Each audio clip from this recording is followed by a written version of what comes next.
Across Canada, a familiar green siren is going silent. The iconic Starbucks logo, once a symbol of bustling mornings and cozy afternoons, is now disappearing from neighborhoods where it was once a fixture. For many Canadians, the sight of a shuttered Starbucks is more than just a closed coffee shop. It's a sign of changing times and shifting priorities in the world of retail and hospitality. Starbucks has announced a significant shutdown, sending ripples through communities and the broader business world. The company, known for its rapid expansion and deep cultural impact, is now making headlines for a very different reason: contraction. This isn't just about losing a place to buy a latte, it's a major strategic shift for one of the world's most recognizable companies. Starbucks has long been a gathering place, a spot for friends to meet, students to study, and professionals to work remotely. Its presence has shaped the way Canadians experience coffee culture. The decision to close numerous stores is part of a larger North America-wide restructuring plan. Starbucks is re-evaluating its footprint, not just in Canada but across the continent, as it adapts to a rapidly changing marketplace. The closures are strategic, targeting underperforming locations in areas where consumer traffic has declined. For years, Starbucks seemed unstoppable, opening new stores at a breakneck pace and becoming a staple in cities and towns alike. But behind the scenes, challenges have mounted. Rising operational costs, increased competition from local cafes and global chains, and the lingering effects of the pandemic have all taken their toll. The closures are a response to financial pressures and changing consumer habits. More people are choosing drive-through or delivery options, and remote work has reduced the need for a third place between home and office. Starbucks is now focusing on new store formats and digital innovation to meet these evolving demands. For many Canadians, the immediate impact is losing their local coffee shop, a place that may have been part of their daily routine or a hub for their community. The closures leave a void, both socially and economically, in neighborhoods that have come to rely on Starbucks as more than just a coffee provider. But the broader implications touch on labor relations, as hundreds of employees face uncertainty about their jobs and futures. Some are being offered transfers, while others are left searching for new opportunities in a challenging job market. The closures have also sparked conversations about workers' rights and the role of large corporations in supporting their staff during tough transitions. The changing face of our high streets is becoming more apparent, with empty storefronts and for-lease signs replacing once thriving businesses. Starbucks' retreat is part of a larger trend affecting retail and hospitality sectors across Canada, as companies adapt to new economic realities and consumer expectations. Tonight, we delve into the details of this development, exploring the financial troubles, the strategies Starbucks is employing to stay relevant, and what this means for the future of coffee culture in Canada. We'll look at how the company is pivoting, and what lessons other businesses might learn from this moment of transformation. This story affects many, from loyal customers to employees and entire communities. As Starbucks retreats in Canada, we aim to provide a clear, comprehensive look at the reasons behind these closures, and what the future might hold for your neighborhood coffee shop. At the heart of Starbucks' decision to shutter stores lies a stark financial reality that has been building for some time. The company, once seen as an unstoppable force in the coffee industry, has recently faced mounting challenges that have forced leadership to make tough choices. The most pressing issue is declining sales, which have now dropped for 6 consecutive quarters, a trend that has sent shockwaves through the company and the broader retail sector. This isn't just a minor dip. It's a sustained downturn that signals deeper problems with the current business model. As executives pore over financial reports and empty tables become a more common sight, it's clear that the old strategies are no longer working. In response, Starbucks has announced a sweeping billion-dollar restructuring plan, aiming to overhaul its operations and adapt to a rapidly changing market. The primary goal of this plan is to halt ongoing financial losses and redirect investments into areas with stronger growth potential. This means not only cutting costs but also finding new ways to deliver value to customers and shareholders alike. A major component of the restructuring involves closing underperforming stores, locations that consistently fail to meet financial targets or attract enough customers to justify their continued operation. These closures are never easy, but they are seen as necessary to protect the company's long-term health. The new CEO, Brian Niccol, has been upfront about the need for a thorough review of every store's performance. Under his leadership, Starbucks is taking a hard look at what's working and what isn't, with a willingness to make difficult decisions for the greater good of the company. Stores that can't deliver the right customer experience or achieve financial success are being marked for closure.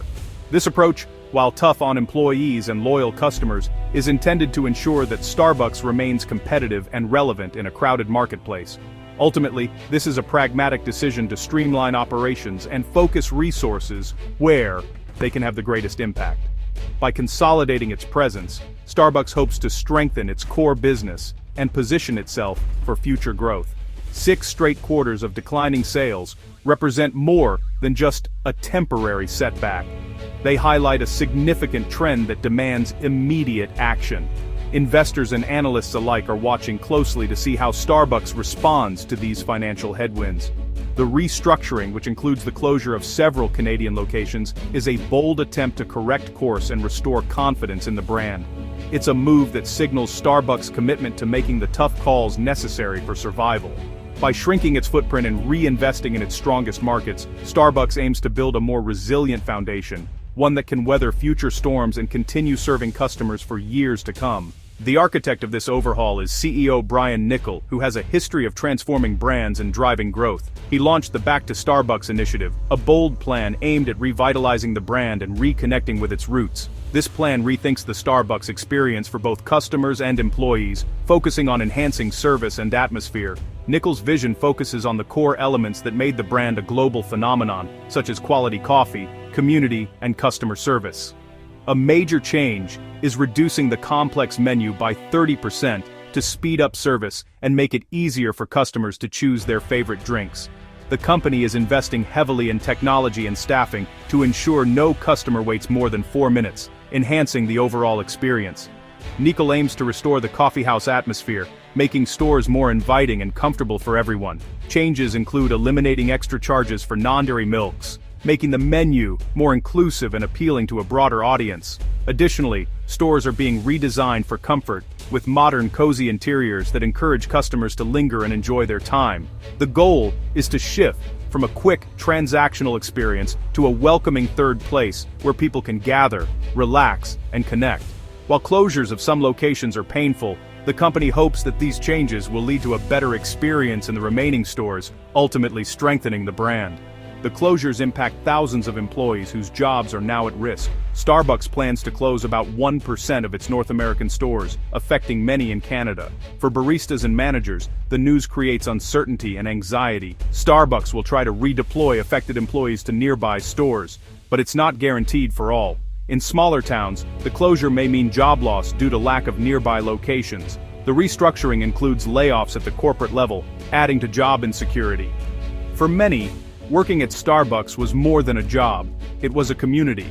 Losing their job means losing benefits like health insurance and tuition assistance. This highlights the human cost of corporate restructuring. While executives see closures as necessary, employees experience profound disruption. The Back to Starbucks initiative includes a major redesign of remaining stores. The goal is to transform them into welcoming third places. Changes include more comfortable seating and offering ceramic mugs for in-store customers. Starbucks plans to reinstate free refills on brewed coffee for those dining in. The simplified menu allows baristas to prepare drinks more quickly. CEO Brian Niccol wants to create spaces where people want to gather and socialize. By investing in comfort and service, Starbucks hopes to create vibrant community hubs. The closures have sparked anger and suspicion, especially from workers and unions. Starbucks Workers United accuses the company of using restructuring to close unionized stores. Starbucks denies union status-influenced closures, but skepticism remains. The union vows to support affected workers and continue fighting for fair contracts. Customers express disappointment, feeling abandoned by a brand they were loyal to. The closures could damage Starbucks' brand image and customer loyalty. The challenge is to convince disillusioned customers that changes are for the better.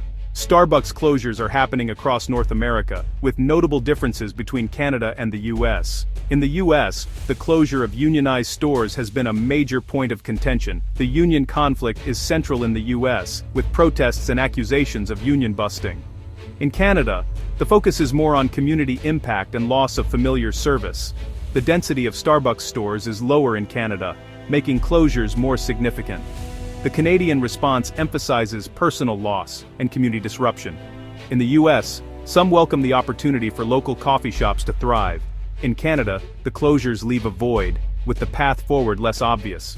As the dust settles, Canadians wonder about Starbucks' future in their country. Starbucks is not leaving Canada, but strategically shrinking its footprint. The coming months will involve adjustments for customers and the company. The success of the Back to Starbucks plan hinges on execution. Starbucks must manage store closures, support employees, and renovate locations. The relationship with the union remains a challenge. The reduction in Starbucks' presence may create opportunities for local coffee shops. The remaining stores will test the new vision, determining Starbucks' future in Canada.